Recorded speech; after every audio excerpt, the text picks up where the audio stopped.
Hi, I'm Keith Fenwick. I'm going to show you some simple impressions from my book Acrylics in a Weekend. I'm going to show you how to paint horses and sheep and wildlife to put in the middle distance of your landscapes. Simple techniques that I think you'll enjoy painting. I'm going to start by painting a horse. We're going to paint some keyholes. There's our first keyhole and there's a second keyhole. We're going to fill that up now, and that's going to be the body of the horse. We're going to add a tail,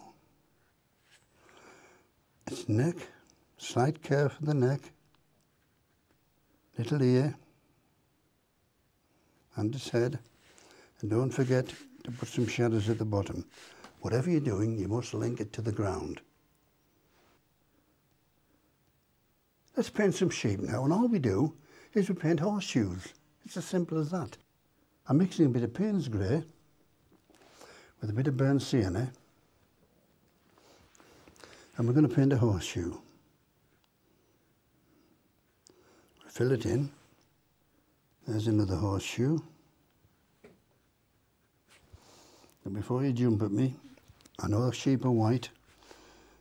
I'm going to turn them into white sheep in a moment. We'll have another couple there. Right. Now listen carefully. I will say this only once. This sheep is looking to the right, so we extend the body by another horseshoe and we give a little triangle for the head. This sheep is looking to the left, so we extend the body, a little triangle for the head. This one's looking to the right, extend the body, little triangle for the head. This one's its rear end. The legs are optional. If they haven't been shown, they're in long grass, you won't see them. But I'm told there's one in each corner. So if you want to put the legs in, just put a couple like that, look.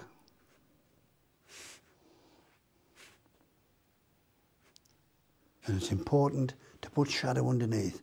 Whether you're doing rocks, sheep, trees, you always link them to the ground. So just take off the surface paint and go across like that, look. Now we need to dry that before I put on the white. We're into the titanium white now to change it into white sheep. And we start at the back. The white's too wet. Don't forget they've got a round rear end, and we'll just do quick strokes like that to join them up. Now make sure you link the head up or they get very upset. Rear end goes the other way.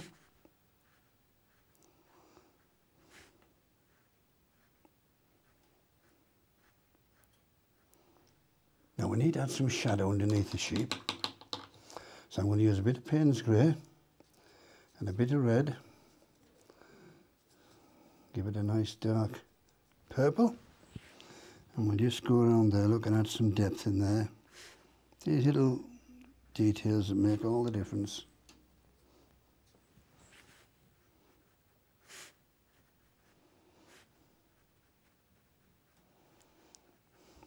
And again, we need to dry that.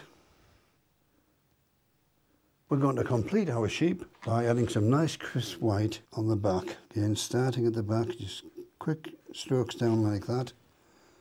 The paint's too wet, this should be more dry.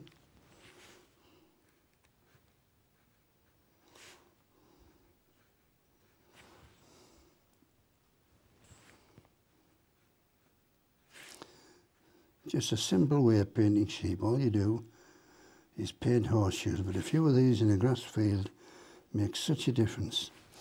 Now the last thing we need to do is to just put a little bit of red on the back. I'm far too young to tell you what this is for, but the farmer and me are expecting some good spring lambs. And there's our sheep. It's as simple as that. We simply paint horseshoes. You can do it. Let's paint some geese. All we do is paint wine bottles.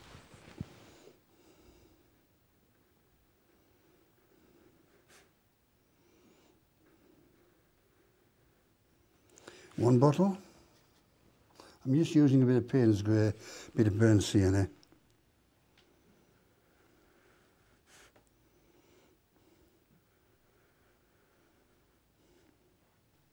Then we'll have another one down here.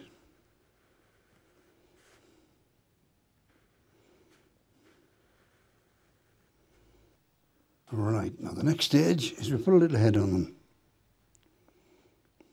Little beak. These are just things you put in your painting in profile. In my book you'll see where I put them in on a scene called Moonlight, where they're flying across a loch. We're going to fill the body in now. These are just something you'll see in a night scene or something. The birds are flying home to the roost. If you want to paint them in more detail and represent particular geese, then you can use the colours. Bent geese will be brown with a bit of cream on and so on. It's up to you, but these are just impressions. But make such a difference when you add them in your painting. Simple to do, but very effective. Just fill the neck in there. Right, we'll put the wings on now.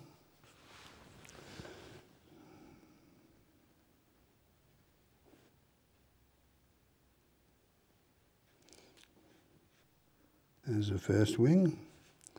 The next one is going to be like that, but that's going to go down to this corner here. We'll do another one here.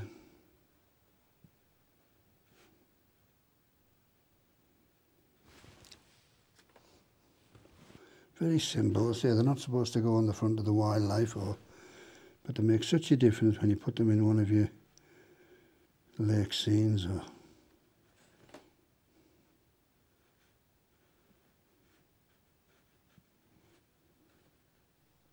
we'll have this one below the wings different.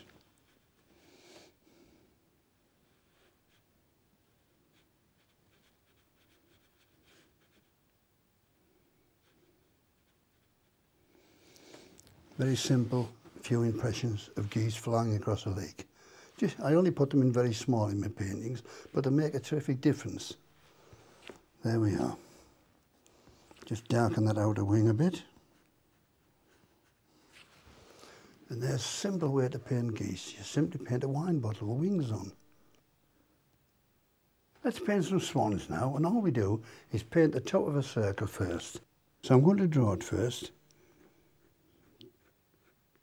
Top of a circle like that.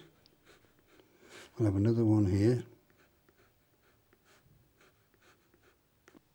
And all we do is put a neck on.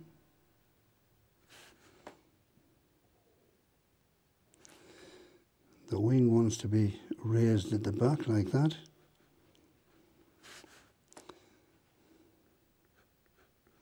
Little tail. And behind it we'll have some little signets. All you do is the same thing, a little circle with a little head on. These are ever so easy. Of course these aren't white signets, they're dark.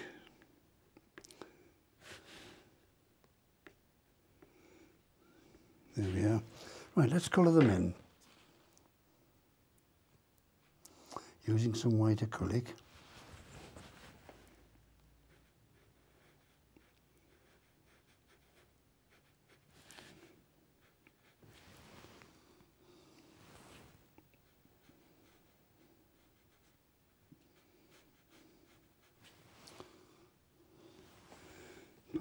Put the neck in.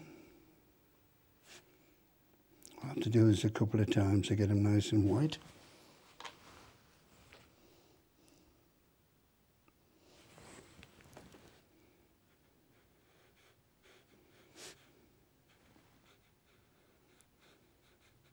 And again, we need to dry that. Continuing on, haven't dried it. Put another coat of white on.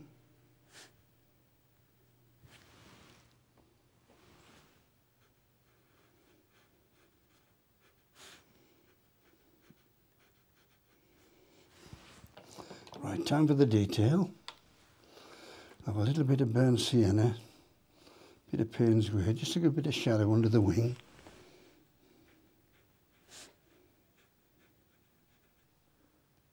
Bit of shadow on the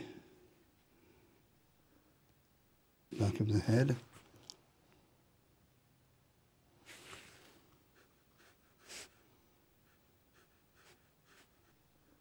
a little beak in. Bit of Payne's grey I'm using.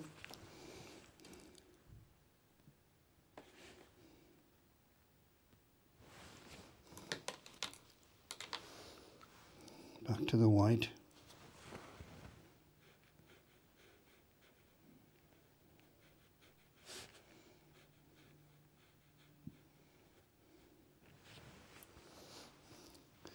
A little bit of yellow at the top, near the eye.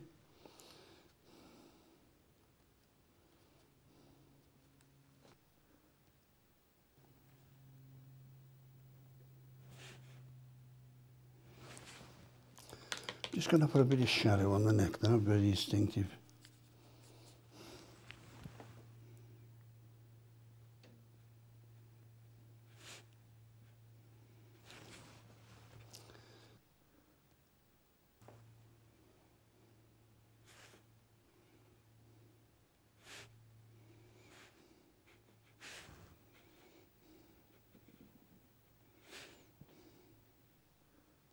And there's our swans. You can see these in the book. Plenty of examples. It's a good idea to put a little trace. You can see the direction they're coming, but there will actually be little V traces behind.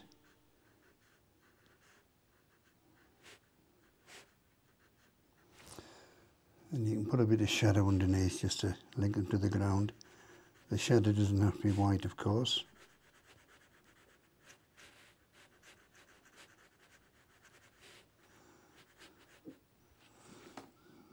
Just picking out this neck a bit more. And there we are. Top of a circle, put a neck on, raise the wings, and put a few little goslings behind. And it's so effective when you put them in a river scene or a lake scene.